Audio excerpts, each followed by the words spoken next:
வணக்கம் and welcome. இது Kumudam spotlight. ஸ்பாட்லைட்னா என்ன? ஸ்பாட்லேயே உங்கள் கேள்விகளுக்கு த்ரூ ஃபோன் காலில் நீங்கள் பண்ணுற கேள்விகளுக்கு உடனடியாக பதிலளித்து தீர்வு காணும் ஒரு சின்ன முயற்சி தான் இந்த நிகழ்ச்சி குமுதம் ஸ்பாட்லைட்.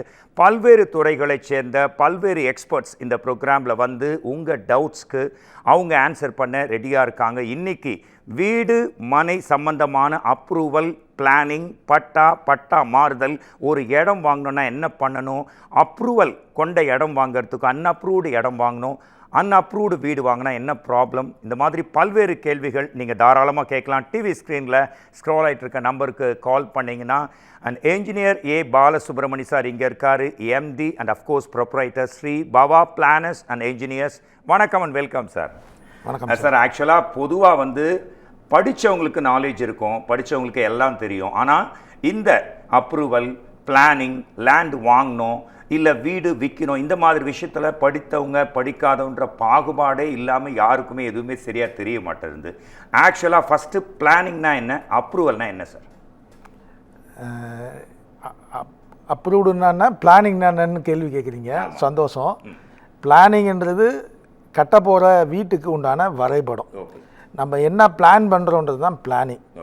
அப்ரூவல்ன்றது அந்த கட்ட போகிற வரைபடத்துக்கு உண்டான திட்ட அனுமதி, கட்டிட அனுமதி அந்தந்த லோக்கல் பாடியிலையா அந்த லிமிட்டை பொறுத்து. ஃபார் எக்ஸாம்பிள் பஞ்சாயத்தாக இருந்தால் பஞ்சாயத்து பிரசிடெண்ட்டுக்கிட்ட நம்ம வாங்க வேண்டிய லிமிட் இருந்ததுன்னா அங்கே பஞ்சாயத்து பிரசிடெண்ட்டு அவர் லிமிட்டுக்கு அப்பாற்பட்டு வர பில்டிங்லாம் அந்த பஞ்சாயத்து யூனியனில். ஃபார் எக்ஸாம்பிள் சிஎம்டி லிமிட்டுக்குள்ளே போகிறீங்கன்னு வச்சிங்களேன், ஹைட் ஆஃப் த பில்டிங்கை பொறுத்து, ஏரியா ஆஃப் த பில்டிங்கை பொறுத்து உங்களுடைய செக்மெண்ட் மாறும். ஃபார் எக்ஸாம்பிள்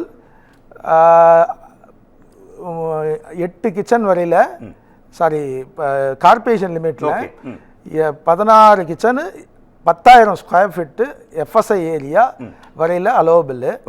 நகராட்சி, கார்பரேஷன், இந்த மாதிரி ஆவடி கார்பரேஷனு, தாம்பரம் கார்பரேஷன்லாம் 10,000 ஸ்கொயர் ஃபீட்டு 8 கிச்சன் வரையில் அலோடு. அது வரையில் வந்து நீங்கள் அங்கே அந்தந்த லோக்கல் பாடியில் நீங்கள் அப்ரூவல் வாங்கி. Okay sir. ஆக்சுவலாக Sri Bava planners and engineers, அதை பற்றி எனக்கு பர்சனலாக தெரியும். எவ்வளோ வருஷமாக நீங்கள் வந்து அப்ரூவல் சம்மந்தமான விஷயங்களை நீங்கள் தீர்த்து வச்சுட்டு இருக்கீங்க அண்ட் எக்கச்சக்க கஸ்டமர்ஸ் உங்களுக்கு கிளையண்ட்ஸ் இருக்காங்க. அதை பற்றி டெஃபினட்டாக பேசலாம். அதுக்கு முன்னாடி ஃபர்ஸ்ட் காலர் இஸ் வெயிட்டிங். வணக்கம் அண்ட் வெல்கம். இது குமுதம் ஸ்பாட்லைட். உங்கள் நேம் என்ன, எங்கேருந்து கால் பண்ணுறீங்க? வணக்கம். ஹலோ வணக்கம். உங்க பேர் சொல்லுங்க, எங்க இருந்து கால் பண்றீங்க? சார் வணக்கம் சார், நாங்க பெரம்பூர்ல இருந்து கால் பண்றோம் சார். உங்க நேம் மேடம்? சார் என் name Rajeswari sir. Okay Rajeswari madam, உங்க டிவி வால்யூம் இருந்தா ப்ளீஸ் கம்மி பண்ணீங்க, லவுட் ஸ்பீக்கர்ல பேசாதீங்க. உங்க கேள்வியை கேட்கலாம். பாலசுப்ரமணி சார் இருக்காரு, please it's your time. Sir வணக்கம் சார். வணங்க. சார் வணக்கம் சார். சார் நாங்க பெரம்பூர்ல இருந்து கால் பண்றோம் சார். சந்தோஷங்க, சொல்லுங்க. என் நேம் ராஜேஸ்வரி சார். ஓகேங்க. எங்க பெரம்பூர்ல எங்களுக்கு ஒரு ரெசிடென்ஸ் பில்டிங் இருக்கு சார். சரிங்க. 30 வருஷம் பில்டிங் சார். 30 வருஷத்துக்கு முன்னாடி அப்ரூவல் வாங்குனது சார். சரிங்க. சார் இப்ப வந்து மேல வந்து அப்படியே ஃபர்ஸ்ட் ஃப்ளோர் கட்டணும் சார். சரிங்க. கொஞ்சம் பில்டிங் பழைய பில்டிங் மாதிரி தான் இருக்கும் சார். சரிங்க. இப்ப வந்து மேல கட்டுறதுக்கு வந்து சார் இது டிஸ்மேண்டில் பண்ணிட்டு தான் கட்ட முடியுமா, இது வந்து அப்படியே கட்டலாமா சார்? இப்போ நீங்க கேட்குற கேள்வி அருமையான கேள்விங்க. ஃபார் எக்ஸாம்பிள் இது வந்து சென்னை கார்பரேஷனுக்குள்ளே வருங்க, கிரேட்டர் சென்னை கார்பரேஷனுக்குள்ளே வருங்க. இது வந்து பார்த்தீங்கன்னா உங்கள் ஏரியாவுடைய லேண்ட் யூஸ், உங்களுடைய பட்டா வச்சு அதனுடைய லேண்ட் யூஸை பார்த்தீங்கன்னா அது கண்டினியூஸ் ஏரியாவில் இருக்கா இல்லாட்டி டிட்டாச்டு ஏரியாவில் இருக்கான்னு பார்க்கணுங்க ஃபஸ்ட்டு. கண்டினியூஸ் ஏரியாவில் இருந்ததுன்னா ஃப்ரண்ட் செட் பேக் மட்டும் பார்த்தா போதும், side set back not necessary. அதே வந்து டிட்டாச்டு ஏரியா இருந்ததுன்னா 4 பக்கம் செட் பேக்கும் உங்கள் எலிஜிபிலிட்டிஸ் இருந்தால் மட்டும்தான் உங்களுக்கு ஃபர்ஸ்ட் ஃப்ளோர் அடிஷ்னலோ இல்லை ஃபர்தர் அடிஷ்னலோ உங்களுக்கு கிடைக்குங்க. இது மாதிரி உங்கள் பில்டிங்கை வந்து சைட்டை டைரெக்டாக வந்து எங்களை போல இன்ஜினியர்ஸை வச்சு அளந்து பார்த்து அந்த போர்ஷனுக்கு உண்டான, ஃபார் எக்ஸாம்பிள் உங்கள் இடம் வந்து பார்த்தீங்கன்னா ரோடு விட்த் வந்து 9 மீட்டர்ஸ் வரையில் இருக்குதுன்னு வச்சுங்களேன், 30 அடி வரையில் இருக்குன்னா ஃப்ரண்ட்லேருந்து 5 அடி இருக்கணுங்க. கண்டினியூஸ்ல இருந்துன்னா சுற்றி 3 பக்கம் வந்து உங்களுக்கு இது செட்பேக் தேவையில்லைங்க. பட் இருந்தால் கூட வென்டிலேஷன் பார்க்கணும். இதெல்லாம் இருந்தால் உங்களுக்கு அடிஷ்னல் கிடைக்கும், இல்லைன்னா உங்களுக்கு அப்ரூவல் அடிஷ்னல் கிடைக்காது. ஒரே தீர்வு, சப்போஸ் டீவியேட்டட் ஹவுஸாக இருந்ததுன்னா, டிட்டாச்டு ஏரியாவில் இருக்கும்போது செட்பேக் பார்த்தீங்கன்னா ஃப்ரண்ட்டும் பார்க்கணும், ரியரும் பார்க்கணும், சைடும் பார்க்கணும். Depends upon the width of the பிளாட்டை வச்சு அது ஹைட் ஆஃப் த பில்டிங்கை வச்சு பார்த்தீங்கன்னா G+1 தான் நீங்கள் கட்ட போகிறீங்க, ரியல் செட்பேக் நாட் நெசசரி. ஆனால் உங்களுக்கு டிட்டாச்சாக கண்டினியூஸான்னு பார்த்து உங்கள் பழைய பில்டிங் நோ டீவியேஷன் அப்படின்னா மட்டும்தான் ஃபர்ஸ்ட் ஃப்ளோர் அடிஷ்னல் கொடுப்பாங்க. இல்லாட்டி டெமாலிஷன் ரீகன்ஸ்ட்ரக்ஷன் தான் போட்டு நீங்கள் வாங்க முடியுங்க. ஓகே, இது வந்து தப்பி தவறி நீங்கள் அன்ஆத்தரைஸ்டாக கட்டிடாதீங்க பில்டிங்கை. சட்டத்துக்கு புறம்பா 100% கட்டக்கூடாதுங்க. ஏன்னா என்னுடைய நோக்கமே இந்த அவேர்னஸ் ப்ரோக்ராமுக்கு நான் வந்து கலந்துக்கிட்டது என்னென்னா, ஒரு பில்டிங் கூட அப்ரூவ்டு இல்லாமல் கட்டக்கூடாது, அப்ரூவல் வாங்க யாரும் சிரமப்படக்கூடாது. அதுதான் என்னுடைய சார். அதாவது ஓகே, தேங்க்யூ மேடம். அதாவது அப்ரூவோட ஒரு பில்டிங் கட்டுறதுக்கும் அன்அப்ரூவ்டா ஒரு பில்டிங் கட்டுறதுக்கும் இல்ல அப்ரூவ்டு இடத்த வாங்குறதுக்கும் அன்அப்ரூவ்டு இடத்த வாங்குறதுக்கும் என்ன டிஃபரன்ஸ் சார்? அப்ரூவ்டோட வீடு கட்டுறதுன்றது வந்து சட்டத்துக்கு உட்பட்டு நம்ம செய்கிறோம். 4 பேர் வீடு கட்டிட்டாங்க, நானும் 4வது 5வது நான் கட்டுறேன்னா அவங்க கட்டின சிச்சுவேஷன்ஸு அந்த கட்டின நேரங்காலங்களை பொறுத்து அவங்க கட்டிட்டு இருப்பாங்க, ப்ராப்பர்ட்டி டேக்ஸ் போட்டிருப்பாங்க. ஓகே, இன்றைக்கி சட்டங்கள் பார்த்தீங்கன்னா நமக்கு சாதகமான சூழ்நிலை அன்ஆத்தரைஸ்டாக கட்டுறவங்களுக்கு சாதகமான சூழ்நிலை கிடையாது. நீங்கள் ஆத்தரைஸ்டாக நம்ம நெஞ்ச நிமித்தி நம்ம வீட்டான வந்து யார் கேள்வி கேட்டாலும் பதில் சொல்லணும்னா அப்ரூவ்டு வாங்கி தான் வீடை கட்டணும். என்னுடைய தார்மீகமாக நான் எல்லாத்துக்கும் சொல்கிறது என்னென்னா, நீங்கள் தைரியமாக வீடு கட்டணும், யார் கேள்வி கேட்டாலும் பதில் சொல்லணும்னா அப்ரூவ்டு வாங்கி கட்டணும். 2வது வந்து அன்அப்ரூவ்டாக வீடு கட்டினீங்கன்னா உங்கள் வீட்டு வாசலுக்கு யார் வந்து நின்றாலும் பயப்படுவீங்க. அந்த மாதிரி சூழ்நிலையை வந்து இன்றைக்கி இருக்க சிச்சுவேஷன்ஸ் உருவாக்கிக்கிட்டு இருக்கு. அன்ஆத்தரைஸ்டாக கட்டுறவங்களோட நிலைமை இன்றைக்கி எடுத்து பார்த்தீங்கன்னா, பக்கத்து வீட்டுக்காரர்கிட்ட ஒரு பிரச்சனைன்னா, அதிகாரிகிட்ட அடுத்த பிரச்சனைனா, இன்னும் மேலும் நிறைய பிரச்சனைகள் இருக்குது. ட்ரைனேஜ் மெட்ரோ வாட்டர் வாங்கும்போது அது உங்களுக்கு தெரியும். சந்தோஷம். அதாவது பிரச்சனையே இல்லாமல் நம்ம வீடு நிலம் வாங்கணும்னா அது அப்ரூவ்டு மனை அப்ரூவ்டு வீடு தான் வாங்கணும் அப்படின்னு கிளியர் கட்டாக சொல்லிட்டீங்க. நெக்ஸ்ட் காலர் வெயிட் பண்ணுறாங்க. வணக்கம் அண்ட் வெல்கம். இது குமுதம் ஸ்பாட்லைட். உங்கள் நேம் என்ன, எங்கேருந்து கால் பண்ணுறீங்க? வணக்கம், லைனில் இருக்கீங்க. உங்கள் நேம் சொல்லுங்கள், எங்கேருந்து கால் பண்ணுறீங்க? என் பேர் நரேஷ்குமார். ஓகே, எங்கேருந்து கால் பண்ணுறீங்க நரேஷ்குமார்? நாங்கள் புழல் வில்லேஜில் இருந்து கால் பண்ணுறோம். ஓகே நரேஷ்குமார், கொஞ்சம் சவுண்ட் அதிகமாக உங்கள் கேள்வியை கேட்கலாம், சத்தமாக உங்கள் கேள்வி கேளுங்க. சார் இருக்காரு, பாலசுப்ரமணியம் சார். சொல்லுங்க. வணக்கம் சொல்லுங்க சார். வணக்கம் சார். சார் நாங்கள் வந்து ஐஎன்டிசி நகரில் வீடு கட்டிட்டோம். சரிங்க. அப்போ வந்து நாங்கள் 2019 அப்ரூவல் வாங்கிட்டோம். சரிங்க. அப்போ +2க்கு வாங்கிட்டோம். சரி. இப்போ வந்து எனக்கு வந்து நான் அப்போ வந்து என்கிட்ட ஃபண்ட் இல்லை, அதனால +1 வரைக்கும் தான், ஃபர்ஸ்ட் ஃப்ளோர் வரைக்கும் கட்டிட்டு முடிச்சுட்டேன். சரிங்க. செகண்ட் ஃப்ளோர் என்னால் கட்ட முடியும். சரிங்க. இப்போ அந்த அப்ரூவல் எலிஜிபிள் ஆகுமா? 2019 வாங்கியிருக்கீங்க, இப்போ 2025. ஆக்சுவலி வந்து கார்பரேஷன் நாம்ஸ், அதாவது சிஎம்டிஏ நாம்ஸ் படி 5 இயர்ஸ் நமக்கு வந்து அப்ரூவல்னுடைய வேலிடிட்டிங்க. அதுக்கப்புறம் 3 இயர்ஸ் வந்து நீங்கள் எக்ஸ்டெண்ட் பண்ணிக்கலாம். ஆக்சுவலி டிடிசிபிலலாம் அப்ரூவல் வருவதெல்லாம் இப்போ 8 இயர்ஸ்னு போட்டு வருது. பட் கார்பரேஷன் லிமிட்டுக்குள்ளே வித்தின் தி சென்னை கார்பரேஷனுக்குள்ளே சரிங்களா 5 வருஷம் தான் போட்டு உங்களுடைய அப்ரூவலில் காமிச்சிருப்பாங்க. 3 இயர்ஸ் எக்ஸ்டெண்ட் பண்ணி நீங்கள் ரெனியூவல் பண்ணிக்கலாம். இது வந்து ரெனியூவல் ஆப்பர்ச்சுனிட்டி இருக்குங்க. நீங்கள் கண்டிப்பாக ரெனியூவல் பண்ணி வீடு கட்டுங்க. தொடர்ந்து பேசலாம் sir. Next caller is waiting. வணக்கம் அண்ட் வெல்கம். இது குமுதம் ஸ்பாட்லைட். உங்கள் நேம் சொல்லுங்கள், எங்கே கால் பண்ணுறீங்க? வணக்கம், லைன்ல இருக்கீங்க. நாசினி லைன்ல இருக்கீங்க, பேசுங்க. Hello sir. வணக்கம் நாசினி, எங்க இருந்து கால் பண்றீங்க? வணக்கம் சார். சொல்லுங்க. மேடம் எங்க இருந்து கால் பண்றீங்க? ரெடில்ஸ். ஓகே, இப்போ உங்க கேள்வியை சத்தமா தெளிவா கேளுங்க ப்ளீஸ். It's your time. இது டிராயிங் டவுட்டுங்க சார் எனக்கு. சொல்லுங்க மேடம். சார் கமர்ஷியல் ஒன்னு போட்டுட்டு இருக்கேன். சரி. அதுல வந்து ஆக்சுவலா வந்து 3 பிளாக்ஸ் வருது. சரி. இப்போ நம்ம வந்து ஒரு பிளாக் வச்சு தான் போட்டிருக்கோம். 3 பிளாக்னா நான் தனித்தனியா 3 பிளாக்ஸ் லேயர் கிரியேட் பண்ணா அதை அக்செப்ட் பண்ணுமா சார்? 3 பிளாக்னா நீங்க அக்செப்ட் பண்ணாது. 3 பிளாக்காலாம் கார்பரேஷன் லிமிட்டுக்குள்ள பண்ண முடியாது. அது வந்து நீங்க வந்து குரூப் டெவலப்மெண்ட் மாதிரி போயிடும். கார்பரேஷனுடைய நாம்ஸ்ல குரூப் டெவலப்மெண்ட் கிடையாது. சிஎம்டிஏக்கு போனாதான் உங்களுக்கு அந்த ப்ராசஸ் வந்து குரூப் டெவலப்மெண்ட்னா 20 அடி கேப் இருக்கணும் டிட்டாச்டு ஏரியா இருந்தா. அதனால குரூப் டெவலப்மெண்ட் நாம்ஸ் வந்து கார்பரேஷன்ல கிடையாது. நீங்கள் எதை கட்டினாலும் எந்த மாதிரி அப்ரூவல் நீங்கள் வாங்க போனாலும் ஜாயிண்டாக தான் போட முடியும். நீங்கள் ஜாயின் பண்ணி லிங்க் இருந்தால் தான் நீங்கள் பண்ணிக்க முடியும் மேடம். ஓகே தேங்க்யூ நாசினி. கேள்விக்கு நன்றி சார். ஃபர்ஸ்ட் கேட்கணும்னு ஆசைப்பட்ட கேள்வி இப்போ கேட்குறேன். Sri Bava planners and engineers பற்றி எங்களுக்கு தெரியும். பட் எங்கள் குமுதம் வியூவர்ஸ்க்காக உங்கள் நிறுவனத்தை பற்றி ப்ளீஸ். இல்லை, அதுக்கு முன்னாடி நீங்கள் கேட்ட கேள்வியில் ஒன்று பெண்டிங் இருக்கு. ப்ளீஸ். அப்ரூவ்டு இல்லாத மனைகள் அப்படின்ற ஒரு வேர்டை சொல்லிட்டு அப்ரூவ்டு மனைகளை வாங்கிக்கிங்கன்றீங்க. அப்ரூவ்டு இல்லாத மனையை வாங்கலாம். அந்த அப்ரூவ்டு இல்லாத மனைகள் பார்த்தீங்கன்னா 20/10/2016 முன்னாடி பிரிக்கப்பட்ட மனைகளாக இருக்கணும். அதாவது ஃபஸ்ட்டு சேல் வந்து பிஃபோர் 2010-2016 முன்னாடி இருக்கணும். அந்த 20/10 முன்னாடி பிளாட் நம்பர் போட்டு ரெஜிஸ்டர் ஆன பிளாட்டுங்களை நீங்கள் எங்களை போல் ரெஜிஸ்டர் இன்ஜினியரோட கலந்து ஆலோசித்து நீங்கள் பண்ணும்போது அப்ரூவ்ட் பிளாட்டு 10 லட்சம் விற்கிதுன்னா அன்அப்ரூவ்ட் பிளாட்டு 5 லட்சத்துலேருந்து 6 லட்சம் வரையில் வாங்கலாம். அப்ரூவ்டுக்கு ஒரு கார்பரேஷன் லிமிட்டில் போனீங்கன்னா ஒரு கிரவுண்டுக்கு ஒரு 2 lakhs வரல கவர்மெண்ட் ஃபீஸ் வரும். உங்களுக்கு 3 lakhs லாபம் வரும். ஸோ அன்அப்ரூவ்ட் பிளாட்டும் வாங்கலாம். அது கட் ஆஃப் டேட்டை கரெக்டாக பார்த்துங்க. 20/10/2016 அந்த கட் ஆஃப் டேட்டை பார்த்து வாங்க. எங்களை போல் ரெஜிஸ்டர்ட் இன்ஜினியரை கன்சல்ட் பண்ணுங்கள். இல்லை என்னுடைய நம்பர் என்னை கூட கான்டாக்ட் பண்ணிங்கன்னா உங்களுக்கு கைட் பண்ணுறேன். அப்ரூவ்ட் பிளாட்டும் வாங்கலாம், அன்அப்ரூவ்ட் பிளாட்டும் வாங்கலாம். அந்த அன்அப்ரூவ்ட் பிளாட் வாங்கும்போது மட்டும் கன்சல்ட் பண்ணி வாங்குங்க. ரெஜிஸ்டர்ட் இன்ஜினியரையும் சிஎம்டிஏவில் இருக்க அஃபீஷியல்ஸ், அதாவது என்கொயரியில் போய் என்கொயரி பண்ணி வாங்கினீங்கன்னா சந்தோஷங்க. அதே போல் எங்களை பற்றி கேட்டீங்க. ஆமாம், Sri Bava planners and என்ஜினியர்ஸோட role என்ன சார்? இந்த சொசைட்டிக்கு நீங்கள் பண்ணக்கூடிய விஷயங்கள் என்ன சார்? நான் இன்ஜினியர் ஏ பாலசுப்ரமணி. சாதாரண இடத்துல ஒரு சென்னைக்கு அரை டிக்கெட்டில் ஓடி வந்த எங்கள் அப்பாவால் நான் வந்து இங்கே என்னுடைய வாழ்க்கையை நான் இங்கே ஸ்டார்ட் பண்ணி சிஎன்டி தான், செங்கல்வர நாயக்கர் பாலிடெக்னிக்கில் தான் நான் என்னுடைய இனிஷியல் டிப்ளமோவை முடித்து ஃபர்தராக என்னுடைய குவாலிஃபிகேஷனை இன்க்ரீஸ் பண்ணி இன்றைக்கி பார்த்தோம்னா என்னுடைய தாரக மந்திரமே அப்ரூவ்டு இல்லாத வீடுகளும் மனைகளும் நம்ம ஊரில் நம்ம தமிழ்நாட்டில் இருக்கக்கூடாது. அப்ரூவ்டு வாங்க யாரும் சிரமப்படக்கூடாது. நான் கைட் பண்ண ரெடியாக இருக்கிறேன்.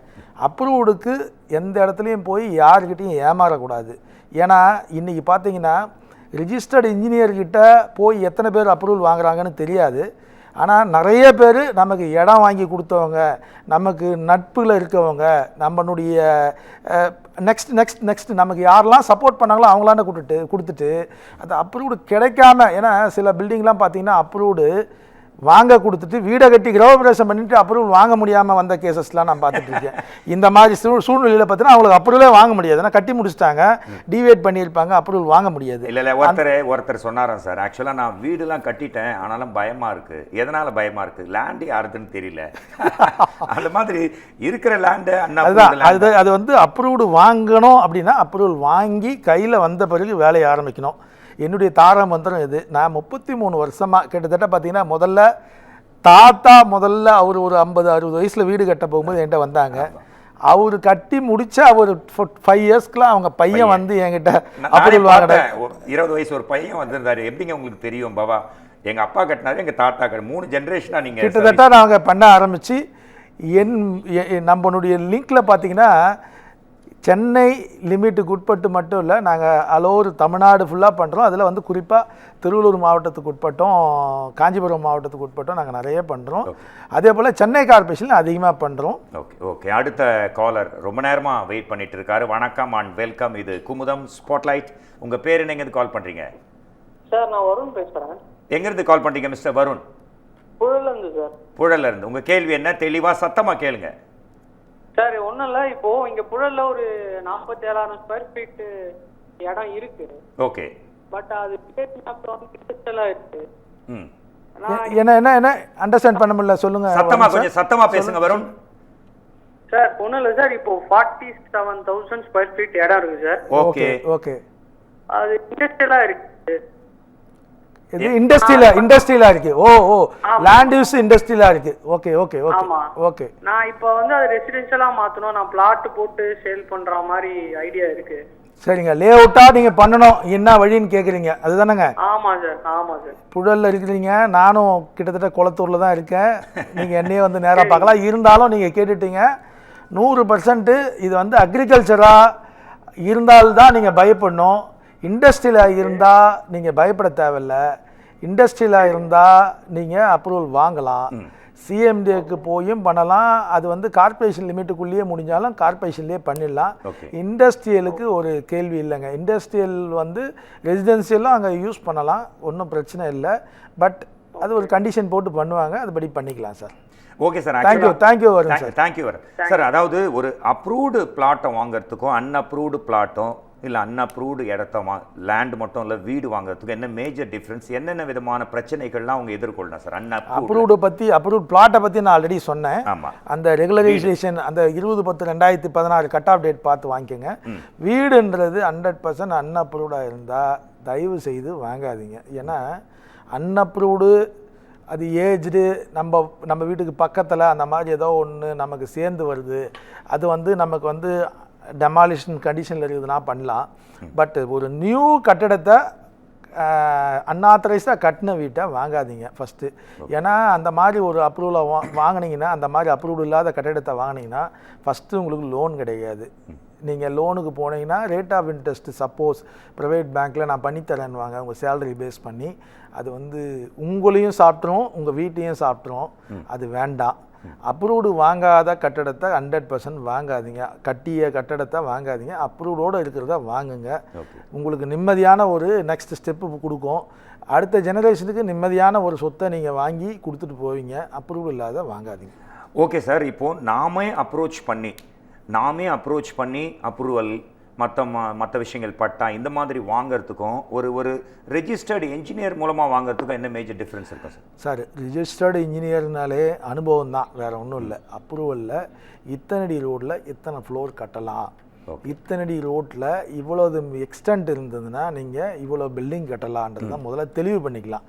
அந்த இடம் திரும்பியும் நான் சொன்னபடி இது வந்து கண்டினியூஸாக டிட்டாச்சான்னு பார்த்து அவர் கிளியராக உங்களுக்கு சொல்லிடுவார்.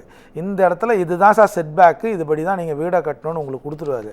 அதே நீங்கள் இண்டிவிஜுவலாக பிளான் பண்ணும்போது முன்னாடி இடம் விடாமல், பின்னாடி இடம் விடாமல், சைடில் இடம் விடாமல் நீங்கள் பண்ணிவிட்டு அதுக்கு அப்ரூவலுக்கு நீங்கள் போனீங்கன்னா அதுக்கு அப்ரூவல் கிடைக்காது. செட்பேக் நார்ம்ஸ் வந்து தெளிவாக சொல்லணுன்னா ஒரு ரிஜிஸ்டர்டு இன்ஜினியரை நீங்கள் பார்த்து ரிஜிஸ்டர்ட் இன்ஜினியர்கிட்ட கொடுக்குறது தான் கரெக்டு. அப்ரூவல் ப்ராசஸை நீங்கள் பண்ணுறதுக்கு வேணால் நீங்கள் அவர்கிட்ட போட்டு வாங்கி நீங்கள் ப்ராசஸ் பண்ணலாம். ஓகே. ரிஜிஸ்டர்ட் அப்படின்னாலே ஒரு அதிகாரம், ஒரு என்ன சொல்கிறது, நம்பிக்கைக்குரிய. ஸோ ரெஜிஸ்டர்ட் இன்ஜினியர்ஸ் தான் இதுக்கெல்லாம் கரெக்டான ஒரு விஷயம் அப்படின்னு சொல்கிறீங்க. அடுத்த காலம் ரொம்ப நேரமாக வெயிட் பண்ணுறாங்க. வணக்கம், வெல்கம். இது குமுதம் ஸ்பாட்லைட். உங்கள் பேர் என்ன, எங்கேருந்து கால் பண்ணுறீங்க?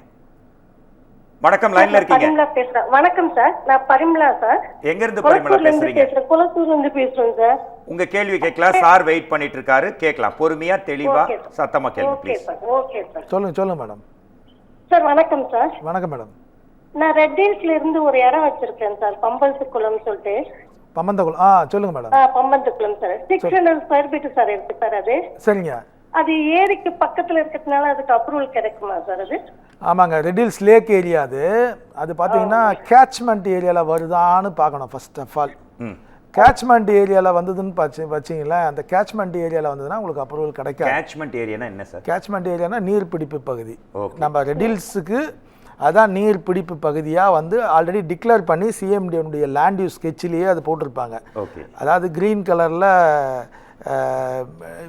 முக்கோணமாக போட்டிருப்பாங்க. அதை நீங்கள் பார்த்தீங்கனாலே தெரியும். லேண்ட் யூஸில் அது வந்து ஃபார் எக்ஸாம்பிள் பார்த்தீங்கன்னா கேட்ச்மெண்ட் ஏரியா வந்ததுன்னா உங்களுக்கு 100% அப்ரூவல் கிடைக்காது. கேட்ச்மெண்ட் ஏரியா இல்லைன்னா 20/10/2016 முன்னாடி பிரிக்கப்பட்ட மனையாக இருந்ததுன்னா 100% இன்றைக்கி வந்திருக்க நடைமுறையில் இருக்க இந்த செல்ஃப் சர்டிஃபிகேஷன் முறைப்படி G+1 பில்டிங் ஈஸியாக நீங்கள் வாங்கிக்கலாங்க. நீங்கள் உங்களுக்கு தெரிஞ்ச ரிஜிஸ்டர் இன்ஜினியரை பாருங்கள், இல்லாட்டி என்னை வந்து தொடர்பு கொள்ளுங்க, நான் பண்ணித்தரேன். தேங்க்யூ. எத்தனை கிலோமீட்டர் இருக்குங்க சார் அந்த ஏரிக்கும் இடத்துக்கும்? எத்தனை கிலோமீட்டர் இருந்தால் அப்ரூவல் கிடைக்கும் சார்? கிலோமீட்டர்லாம் இல்லை மேடம். அது நீங்கள் பார்த்தீங்கன்னா அங்கேருந்து 2 கிலோமீட்டர்ஸ் 3 கிலோமீட்டர்ஸ் வரலாம் கூட கேட்ச்மெண்ட் ஏரியா. ஏன் நீங்கள் எடுத்து பார்த்தீங்கன்னா இங்கே நீங்கள் பமந்தங்குளம்னு சொல்கிறீங்க, அப் டு திருமுல்லை வாயில் வரையில் அந்த கேட்ச்மெண்ட் ஏரியா இருக்குது. ஸோ அந்த லிமிட்டை வந்து ஆல்ரெடி சிஎம்டி வந்து டிக்ளேர் பண்ணிட்டாங்க. அதனால் உங்களுக்கு வந்து 100% லேண்ட் யூஸை பொறுத்து தான் உங்களுக்கு கிலோமீட்டர்லாம் நீங்கள் பார்த்தீங்கன்னா ஏரியை ஒட்டி எவ்வளவு இருந்தால் அப்ரூவல் கிடைக்கும் அதுன்னு கேட்குறீங்க. பட் இது ரெட் ஹில்ஸ்ன்றது நமக்கு நீராதாரமே ரெட் ஹில்ஸ் தானேங்க. ரெட் ஹில்ஸ் ஏரியில் தண்ணி வந்தால் தான் நமக்கு வந்து குடிக்க தண்ணி சென்னைக்கு. அதனால் மேடம் சார் என்ன சொன்னார்னா நீர்பிடிப்பு பகுதியிலேருந்து இத்தனை கிலோமீட்டர்ல அந்த இடம் நீர்பிடிப்பு பகுதியாக எத்தனை கிலோமீட்டரில் வரையறுக்கப்பட்டிருந்தாலும் உங்களுக்கு கிடைக்காது. அதை முதல்ல செக் பண்ணுங்க. அப்படின்னா சாரோட நம்பருக்கு கால் பண்ணுங்க, ஸ்க்ரால் ஆகிற நம்பருக்கு கால் பண்ணுங்க. Thank you sir. உடனடியாக இன்னொரு காலர் நம்முடன் இணைக்கிறார். வணக்கம், இது குமுதம் ஸ்பாட்லைட். உங்க நேம் என்ன, எங்க கால் பண்றீங்க? சார் வணக்கம் சார். வணக்கம், உங்க நேம் சொல்லுங்க. Sir Sekar sir. சேகர், எங்க இருந்து கால் பண்றீங்க சேகர்? இங்க நம்ம குளத்தூர்ல இருந்து சார். ஓகே, எல்லாருமே குளத்தூர்ல இருந்து தான் கால் பண்ணுறாங்க. சொல்லுங்க சார், சொல்லுங்க சார் இருக்கார், கேளுங்க உங்க கேள்வி. சார் வணக்கம் சார். சார் ஏற்கனவே நான் செகண்ட் ஃப்ளோர் வரையும் அப்ரூவ் வாங்கியிருக்கேன். சரிங்க சார். செகண்ட் ஃப்ளோர் இப்போ வீடும் கட்டியிருக்கோம். சரி, இப்போ நம்ம தேர்ட் ஃப்ளோர் கட்டணும்னா நம்ம அப்ரூவல் வாங்கணுமா சார்? 100% வாங்கினேன் சார். அப்ரூவல் வாங்காமல் கட்டக்கூடாது சார். ஓஹோ. இப்போ செகண்ட் ஃப்ளோர் வாங்கிட்டு தேர்ட் ஃப்ளோர் ஏதாவது ரீஒர்க் பண்ணலாமா சார்? புரியலங்க. ரீவாக் மாடிஃபிகேஷன் ஏதாவது பண்ணிக்கலாமா? மாடிஃபிகேஷன்னா ரிவைஸ்டு போட்டு வாங்கணும். பழைய பில்டிங் கட்டடம் வந்து நீங்கள் கட்டின இயரை பொறுத்து தான் அந்த ரிவைஸ்டு அப்ரூவல் கிடைக்குமான்னு பார்க்கணும். ஃபர்ஸ்ட் ஆஃப் ஆல் வந்து அடிஷ்னல் கன்ஸ்ட்ரக்ஷன் போட்டு வாங்கலாம். நீங்கள் ஏற்கனவே கட்டின பில்டிங் கரெக்டாக சட்டப்படி இருந்தால்தான் நீங்கள் அடிஷ்னல் கன்ஸ்ட்ரக்ஷன் போக முடியும். இந்த மாதிரி 1000 கேசஸ் இன்றைக்கி பார்த்தீங்கன்னா இருக்குது. சென்னையிலையும் சரி, சென்னை சுற்று வட்டார பகுதிகளிலையும் அடிஷ்னல் கன்ஸ்ட்ரக்ஷன் வாங்குறதுன்றது இன்றைக்கி கொஞ்சம் சென்னை கார்பரேஷனுக்குள்ளே கொஞ்சம் கஷ்டம்தான் சார். பட் உங்கள் பில்டிங் நோ டிவியேஷன்னா பண்ணலாம் சார், 100% பண்ணலாம் சார். ஓகே. ஆனால் G+1 இருந்து G+2 கட்டுறதுக்கு நிச்சயமாக அதுக்கும் வந்து பெர்மிஷன் வாங்கிட்டு தான் கட்டணும் அப்படின்றீங்க. ஆனால் இப்போ நான் கோபால் காலனின்னு இருக்கேன் சார். எங்கள் ஏரியாவில் பக்கத்தில் G+4 கட்டியிருக்காங்க. நான் கட்டலாமா சார்? நான் என்ன பண்ணணும்? எவ்வளோ ரோடு விட்டு பார்க்கணுமா, இல்லை எங்கள் ஏரியாவில் எவ்வளோ ஃப்ளோர் கட்டியிருக்காங்கன்னு பார்க்கலாமா? ஜீனா கிரவுண்ட் ப்ளஸ் ஒரு 4 ஃப்ளோர்ஸ் கட்டியிருக்காங்க. நான் ஏன் கட்டக்கூடாது சார்? சார் அதுதான் சார், இன்றைக்கி காலம் பார்த்தீங்கன்னா 4 மாடி கட்டியிருப்பாங்க, ஒரு கார் உருவத்தை கூட இடம் வச்சாமல் கட்டியிருக்காங்க. இன்றைக்கி பெரிய கொடுமையே என்னென்னா, நம்ம சென்னை மட்டும் இல்லை, தமிழ்நாடுடைய வளர்ச்சி அப்நார்மலான வளர்ச்சி. இன்றைக்கி வீடுங்க பார்த்திங்கன்னா, அதாவது வந்து புது புது டெவலப்மெண்ட் வர இடத்துலையும் கட்டுற வீடுங்களை இன்றைக்கி போய் பார்த்தோம்னா நமக்கு ரொம்ப கொடுமையாக இருக்குது. வீடு கட்டுறாங்களோ இல்லையோ, ரோட்டில் அவங்க இடத்துக்கு அவங்க காருக்கு அந்த கவரை போட்டு ஒரு இடத்த பிடிச்சிடுறாங்க. இதை வந்து மாற்றணும்னு கவர்மெண்ட் எவ்வளோ போராடி நோ பார்க்கிங் வேறு போட்டுறாங்க. ஆமாம், ஸ்டில்ட்டு பார்க்கிங் வந்து ஃப்ரீயாக கொடுக்குது கவர்மெண்ட்டு. அந்த ஸ்டில்ட்டு பார்க்கிங்கை வாங்கி அந்த ஸ்டில்ட்டுக்கு வீடை கட்டி போடுறாங்க. இன்றைக்கி பார்த்தீங்கன்னா ஸ்டில்ட்டுன்றதே கார் உள்ளே நிற்கணும், கார் போகணும். இதுக்கு ஒரு கண்டிப்பாக கடுமையான நடைமுறை வரதான் போகுது ஷார்ட் பீரியடில். இப்போ பார்த்தீங்கன்னா வீடு வந்து கட்டுறது பெருசு இல்லை, வீடு கட்டுறதுக்கு உண்டான பார்க்கிங் ஃபெசிலிட்டிஸ் பண்ணாமல் நீங்கள் கேட்குற மாதிரி ஒரு எக்ஸிஸ்டிங் பில்டிங்கில் பார்த்தீங்கன்னா அடுத்த ஃப்ளோர் போனீங்கன்னா அதுக்கு கார் பார்க்கிங் எலிஜிபிலிட்டி 75 சதுர மீட்டருக்கு இருந்தால் தான் ஒரு கிச்சன் ஏரியா 75 தாண்டிட்டாலே நீங்கள் ஒரு காரை நீங்கள் கம்பல்சரி அதில் கொடுக்கணும். கிரவுண்டு ஃபஸ்ட்டு நீங்கள் இருந்தால் கட்டியிருப்பீங்க, அதுக்கே கார் நிற்கிறதுக்கு இடம் இருக்கான்னு பார்க்கணும். அடுத்த ஃப்ளோருக்கு போகும்போது இந்த கார் பார்க்கிங்கிறது அந்த அப்ரூவலுக்கு டிராயிங்கே த்ரூ பண்ண முடியாது, அந்த கார் பார்க்கிங் இஷ்யூஸு. அதனால் இன்றைக்கி அடிஷ்னல் கன்ஸ்ட்ரக்ஷன் நம்ம கட்ட போகும்போது சட்டப்படி தான் கட்டி ஆகணுன்ற கண்டிஷனில் நான் சொல்லிக்கிட்டு இருக்கேன். பக்கத்து வீட்டை பார்க்காதீங்க, எழுத்த வீட்டை பார்க்காதீங்க. உங்கள் வீட்டுக்குள்ளே நீங்கள் போய் நிம்மதியாக தூங்கணும், உங்கள் ஃபேமிலி உங்கள் பசங்க அங்கே நிம்மதியாக நீங்கள் வாழணும்னு நினச்சிங்கன்னா கண்டிப்பாக அப்ரூவல் இல்லாமல் வீடு கட்டாதீங்க. சட்டத்துக்கு உட்பட்டு கட்டுங்க. காரு பைக்கை கண்டிப்பாக வீட்டுக்குள்ளே விடுங்க. தாழ்மையான வேண்டுகோள்.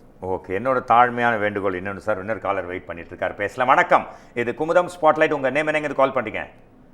ஹாய் சார், நான் என் பேர் யாதவ், நான் குளத்தூர்ல இருந்து கால் பண்றேன் சார். ஓகே யாதவ், உங்க கேள்வி என்ன யாதவ்? சார், இது நான் ஒரு என்னோட லேண்டை வந்து ப்ரமோட் பண்ணலான்னு பாக்குறேன். எனக்கு கொஞ்சம் சஜஷன்ஸ் வேணும் சார், அப்ரூவல் சஜஷன். ஓகே, சொல்லுங்க சார். எனக்கு வந்து ஒரு கிரவுண்ட் லேண்ட் இருக்குது. சரிங்க. சைஸ் வந்து 40/60. 40/60. ஓகே சார், இது வந்து ஸ்டில் +4 போடலாமா இல்ல ஸ்டில் +5 போடலாமா சார்? ஒரு கிரவுண்டு நீங்கள் இடம் வச்சுருக்கீங்க, ரோடு விட்டு வந்து ஸ்டில்ட்டு +3 வரையில் போனீங்கன்னா சைட் செட்பேக் வந்து 1.5 ரோடு விட்டு 9 மீட்டர், அதாவது 30 அடிக்கு உள்ள 20 அடியிலேருந்து 30 அடிக்குள்ளே இருந்ததுன்னா ஃப்ரண்ட் செட்பேக்கும் அதே 1.5, ரியர் செட்பேக்கும் 1.5. ஸோ நீங்கள் பார்த்தீங்கன்னா 60க்கு 40 பில்டிங்கில் நீங்கள் வந்து ஸ்டில்ட்டு +3 கட்டினீங்கன்னா 30க்கு 50 பில்டிங் வந்து உங்களுக்கு கிடைக்கும். அதே நீங்கள் வந்து ஸ்டில் +4 போயிட்டீங்கன்னு வச்சிங்களேன், 2.5 மீட்டர்ஸ் சைஸ் செட்பேக் வைக்கணும். அப்போது 8.25 அடி உங்களுக்கு வந்து செட்பேக் போயிடும். அப்போது பில்டிங் சைஸு ரெடியூஸ் ஆகிடும். அதுக்கப்புறமா வந்து நீங்கள் மேலே போக போக உங்களுக்கு ஏரியா இன்க்ரீஸ் ஆனால் பரவாயில்ல. இது சட்டம், டிட்டாச் ஏரியாவுடைய சட்டம். நீங்கள் ஸ்டில் +3 1 கிரவுண்டு எஃப்எஸ்ஐ ஏரியா வந்து பார்த்தீங்கன்னா 223 வரும் square metre land into 446 square metre தான் நீங்கள் கட்ட போகிறீங்க. சிஎம்டே கூட போக தேவையில்லை. ஏன்னா 750 ஸ்கொயர் மீட்டர் 8 கிச்சன் வரையில் கம்ப்ளீஷனே கிடையாது. அதுக்கப்புறமா வந்து பார்த்தீங்கன்னா கார்பரேஷன் லிமிட்டுக்குள்ளே 10,000 சதுர அடி 16 கிச்சன் வரல உங்களுக்கு பர்மிஷன் இருக்குது. அதனால் நீங்கள் சிஎம்டிக்கு போய் அடுத்த ஃப்ளோர் போகணும்னு அவசியப்பட தேவையில்ல. அது செட்பேக் மாறுங்க. ஸ்டில் +3 இதுக்கு எனஃப்னு நினைக்கிறேன். சார் எதனா நீங்கள் நேராக வாங்க, குளத்தூர்னீங்க நேராக வாங்க, நான் உங்களுக்கு டிசைட் பண்ணி உங்களுக்கு க்ளீனாக சொல்கிறேன். அவசரப்பட்டு ஸ்டில் +3 வாங்கி 4th ஃப்ளோர் கட்டலான்ற கனவும் காணாதீங்க, சட்டத்துக்கு புறம்பாகவும் கட்டாதீங்க. Okay, thank you caller, thanks for your question. Sir ஆக்சுவலாக பார்த்தீங்கன்னா சார், இப்போது லேண்ட் இருக்குது, வீடு இருக்குது. இதே வந்து கோயில் இடத்துல வீடு கட்டிட்டேன், இத்தனை வருஷமாக இருந்தேன், திடீர்னு காலி பண்ண சொல்கிறாங்க, இல்லை இது ஏரிக்கரை பகுதி அப்படின்னு சொல்கிறாங்க, இத்தனை நாள் நான் கரண்ட் பில்லு கட்டியிருக்கேன் அப்படின்லாம் சொல்லுவாங்க. இந்த அப்ரூவல் விஷயத்தில் இவங்க பண்ணக்கூடிய தப்பு என்ன சார்? இந்த மாதிரி அப்ரூவல் அவங்களுக்கு கிடைக்காது இல்லைங்களா? கோயில் இடத்துக்கு ஒருத்தர் அப்ரூவல் 40 வருஷமா இருக்கிறவங்க சார். 40 வருஷம் இருந்தால் கூட அன்ஆத்தரைஸ்டு தான் இருக்கிறாங்க அவங்க. அவங்களுக்கு பொசிஷன் வந்து தரை கிடையாது, தரை வாடகை, மேலே வந்து சூப்பர் ஸ்ட்ரக்சர் தான் அவங்களுக்கு. ஓகே, ஏரியில் கட்டுறாங்கன்னா சுத்தம் சொல்லவே தெரியல. கோயில் இடம்னா கூட கோயில் இடத்துக்கு ஸ்பெஷல் பர்மிஷன் வாங்கி கோயிலேருந்து லீஸ்க்கு அவங்ககிட்ட வாங்கி அதை நீங்கள் அப்ரூவலுக்கு போகலாம். அதுக்கு உண்டான டைரக்ஷன் வேறு. ஆனால் அதே புறம்போக்கு இடம், ஏரி, வாய்க்கால் இதிலெல்லாம் கட்டுறதெல்லாம் அது அப்ரூவலும் கிடைக்காது. அன்ஆத்தரைஸ் கன்ஸ்ட்ரக்ஷன் தான். என்றைக்கு வேணாலும் எப்போ வேணாலும் எது வேணாலும் நடக்கலாம். இருக்கிற வழியில் இருப்பாங்க, திடீர்னு பார்த்தா இடிப்பாங்க. இது சட்டம் என்ன சொல்லுதோ அப்போ திடீர்னு ஆக்ஷன் எடுப்பாங்க அப்படின்னு சொல்றீங்க. இப்போ என்னோட மிக முக்கியமான இந்த நிகழ்ச்சிக்கான என்னோட ஃபைனல் அண்ட் லாஸ்ட் கொஸ்டின் என்னன்னா, ஒருத்தர் ஒரு மனை வாங்கியிருப்பார் சார், அது அப்ரூவ்டு மனையாக தான் இருக்கும். ஆனால் 10 வருஷம் கழிச்சு போய் பார்த்தா அங்கே மனையை காணும், இதை கணத்தை காணும்னு வடிவேல் சொல்கிற மாதிரி மனையை காணும், வேற யாரோ கட்டிட்டாங்கன்னு சொல்லுவாங்க. எதுவுமே பண்ண முடியாது, ஏன்னா அது ஒரு 4-5 பேர் வித்துட்டு வேற யாருக்கோ போயிடும். இந்த மாதிரி சமயத்தில் என்ன சார் பண்ணணும்? Short and sweet. ஒன்றுமே பண்ணக்கூடாதுங்க. ஃபஸ்ட்டு எப்படி நம்ம பொருளை எப்படி பாதுகாக்கிறோமோ அது மாதிரி உங்கள் மனைகள் நீங்கள் வாங்கினது அப்பா வாங்கி இருந்தால் கூட அந்த மனையை நான் அதை ஃபாலோ பண்ணாத வரையில், அதை போய் பார்க்காத வரையில் இந்த மாதிரி இஷ்யூஸ் வரதான் செய்யும். இன்றைக்கி மனையினுடைய ரேட்டு சென்னையை சுற்றி, சென்னை மட்டும் இல்லை சென்னையை சுற்றி கோடி கணக்கில் ஆகிட்டு கோடீஸ்வரன். இன்றைக்கி வந்து பார்த்திங்கன்னா அன்றைக்கி கோடி ரூபாய் சம்பாதிக்க கஷ்டப்பட்டாங்க. அன்றைக்கி அப்பா 10,000க்கு வாங்கினது இன்றைக்கி 1 கோடி பிள்ளைக்கு வருது. ஆனால் அந்த 1 கோடியை அவர் பாதுகாக்கணும்னா ஃபஸ்ட்டு இடம் வாங்கின உடனே அப்பா பட்டா வாங்கியிருக்கணும். பட்டா வாங்கியிருந்தார்னா இந்த மாதிரி ஒரு சிச்சுவேஷன் வரத்துக்கு சான்ஸ் இல்லை. ரெண்டாவது, பட்டா வாங்கினா மட்டும் பத்தாது, அந்த இடத்துக்கு பவுண்டரி ஸ்டோன்ஸை கரெக்டாக மெயின்டைன் பண்ணி அக்கம் பக்கத்தோட தொடர்பில் இருக்கணும். இவங்க அங்கே டெவலப் ஆகிறத போய் அப்பப்போ பார்த்துக்கிட்டே இருக்கணும்.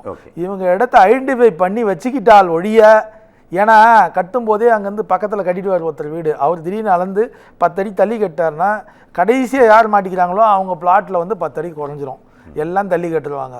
இதெல்லாம் அன்அப்ரூவ்ட் பிளாட்டாக வாங்கினவங்களுக்கு கண்டிப்பாக உண்டு. அப்ரூவ்டு பிளாட் வாங்கினவங்களுக்கும் இருக்குது, பட் 90% கிடையாது, ஒரு 10% அந்த பிரச்சனைகள் இருக்குங்க. பட் 100% ஆவலா ஃபைனல் காலர் வெயிட் பண்ணிட்டு இருக்காரு ரொம்ப நேரமா. வணக்கம் அண்ட் வெல்கம். இது குமுதம் ஸ்பாட்லைட். உங்கள் நேம் என்ன, கால் பண்ணிட்டீங்க? செல்வம் சார், திருவற்றியூர்ல. செல்வம் ஃப்ரம் திருவற்றியூர். உங்கள் கேள்வியை ஸ்பீடாக கேளுங்க. Last question please. சார், இப்போ நான் வீடு வந்து கட்டிட்டு இருக்கேன் சார். ஓகே. எனக்கு இபி வாங்குறதுக்கு சிவேஜ்லாம் வந்து கம்பல்சரி வந்து சிசி வாங்கணுமா சார், இல்லை எல்லாமே சிசி, அதாவது கம்ப்ளீஷன் சர்டிஃபிகேட் வாங்கிட்டு தான் இபி வாங்கணுமா அப்படின்னு கேட்குறாரு சார். இல்லை இது கரெக்டுங்க, கருமையான கொஸ்டின். நான் நடுவில் நான் அதை ரீட் பண்ண சொன்ன மாதிரி இருக்குது, இருந்தாலும் சொல்கிறேன். சென்னை கார்பரேஷன் மட்டும் இல்லை, ஆல் ஓவர் தமிழ்நாடு ஃபுல்லாக கவர்மெண்ட்னுடைய ஜிஓ படி 750 square metre of built up area, FSI area பார்த்துங்க, FSI floor space index area 750 சதுர மீட்டர் உள்ள ஒரு வீடுக்கு 8 கிச்சனுக்குள்ள 8 கிச்சன் வரையில் இருக்கிற வீட்டுக்கு கண்டிப்பாக கம்ப்ளீஷன் தேவையில்லை. அதுக்கும் 300 சதுர மீட்டர் கமர்ஷியல் இருந்தாலும் அதுக்கும் சிசி போட்டாங்க. அது வந்து கிட்டத்தட்ட எங்கள் அசோசியேஷன் சார்பாக கிட்டத்தட்ட கூடுமான வரையில் பெரிய ஃபைட்டு கொடுத்து நல்ல ஒரு கோரிக்கை நிறைவேற்ற. ஆனால் அதில் ஒரு வருத்தமும் இருக்குது. பட்டு 750 சதுர மீட்டருன்றது அவங்க தான் டிவியேட் பண்ணுற மாதிரி இப்போ மாறுது. பட்டு அந்த 750க்கு கவர்மெண்ட் ரிலாக்ஸேஷன் கொடுத்ததை நம்ம கரெக்டாக யூஸ் பண்ணோம். மக்கள் மட்டும் இல்லை, ஃப்ளாட் ப்ரொமோட்டர்ஸும் அதை யூஸ் பண்ணணும். 100% வந்து டீவியேஷனை குறைச்சி கட்டுற பட்சத்தில் இந்த இஷ்யூஸ் ஃபர்தராக வராது. இல்லாட்டி திரும்பியும் 3 கிச்சனுக்கு மேலே போனால் கம்ப்ளீஷன் வந்துடும். அதனால் தயவு செய்து சட்டத்தை மாற்றாதீங்க, சட்டத்துக்கு உட்பட்டு செய்யுங்க. சட்டமே துணை. அது மட்டும் இல்லை சார், அப்ரூவல்ன்றது ஒரு பெரிய டாபிக். அதை பற்றி நம்ம பேசிகிட்டே இருக்கலாம். டெஃபினட்டாக ஒவ்வொரு வாரமும் அப்ரூவல் சம்பந்தமான சந்தேகங்களுக்கு பதிலளிக்க உங்களை நாங்கள் வரவழைக்க காத்திருக்கிறோம். பொதுவாக ஒரு கார் வாங்கணும், பைக் வாங்கணும், இந்த மாதிரி விஷயங்கள்லாம் ஆசை அப்படின்னு சொல்லுவாங்க. ஆனால் ஒரு வீடு வாங்கணும், நிலம் வாங்கணும்னா அது ஆசை இல்லை, கனவு. அதனால தான் கனவு இல்லைன்னுவாங்க. அந்த மாதிரி நம்மளோட கனவாக இருக்கிற அந்த லேண்டையும் வீடியும் வாங்கும்போது நிச்சயம் அப்ரூவ்டு பார்த்து வாங்கணும் அப்படின்ற ஒரு அவேர்னஸை கிரியேட் பண்ணணும். அதற்காகத்தான் இந்த லைவ் ப்ரோக்ராம். குமுதம் நேயர்களே, நண்பர்களே, மீண்டும் சந்திப்போம். அதுவரை நன்றி, வணக்கம். மீண்டும் அடுத்த வாரம் சந்திப்போம். வணக்கம். வணக்கங்க. இந்த மாதிரி ஒரு அருமையான ப்ரோக்ராமை அமைத்து என்னையும் கூப்பிட்டு இந்த மாதிரி ஒரு ப்ரோக்ராமுக்கு அவேர்னஸை கொடுக்க வச்சதுக்கு ரொம்ப தேங்க்ஸு. இந்த நேரத்தில் குமுதத்துக்கு ஒரு சல்யூட். தேங்க்யூ. Thank you sir. நிச்சயமாக இதே மாதிரி ஒரு இன்ட்ரெஸ்டிங் அண்ட் இன்ஃபர்மேட்டிவ் ப்ரோக்ராமில் உங்களை வந்து மீட் பண்ணுறேன். Until then, bye from Mohan Raj and all Kumudam team. Thank you.